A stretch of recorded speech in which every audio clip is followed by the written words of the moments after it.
Hi, welcome back to the Kiddo's YouTube channel. In the last video, we took a look at how to create our subscription. Now in this one, we're going to enable EAP TLS. So for that, we're going to go to our Radius instance. In this case, I'm using the US based one, and we're going to go to policies.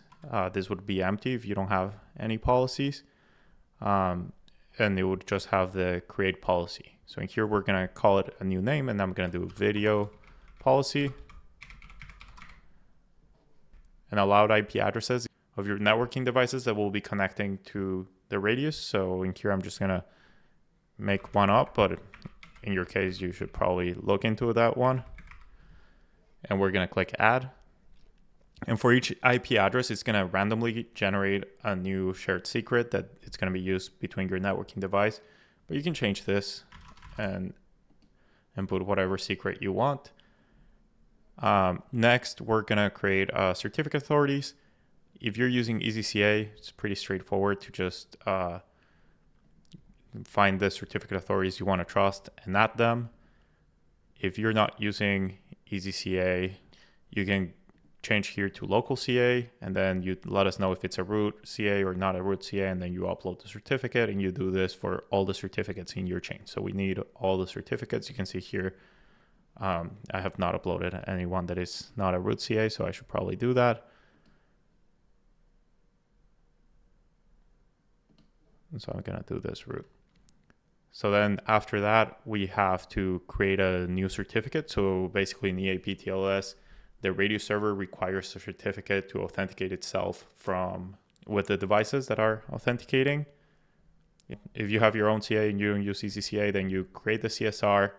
You download the certificate, you download the CSR, you create the certificate in your CA, and then you upload it, and then we'll send you emails to remind you to renew it.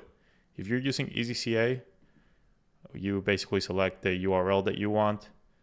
You select what CA you want it from. So in here, I'm just going to do Radius server, and I'm just going to click request certificate, and it's going to go to EZCA. It's going to create the certificate.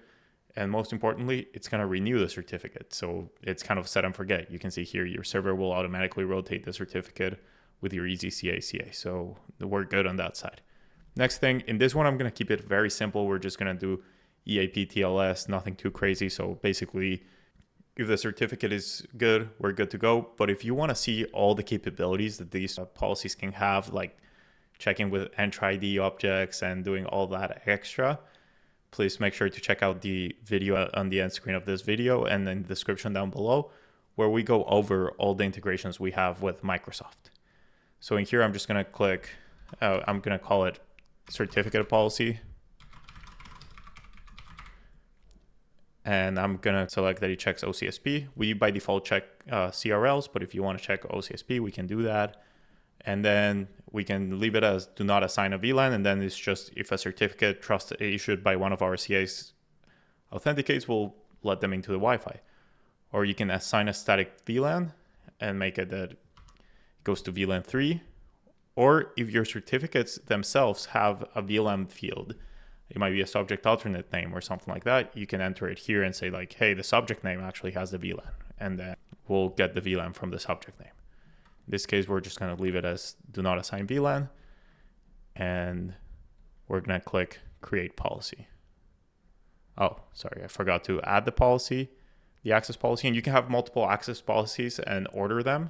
So it will check the first one, then the second one, and so on. And now we're good to go. So we're going to create the policy, and now we can go to our server, point them to the IP addresses up here, with the shared secrets down here, and then we're good to go. So that's how you create EAP TLS Radius with EZCA. Thank you for watching, and we'll see you in the next one.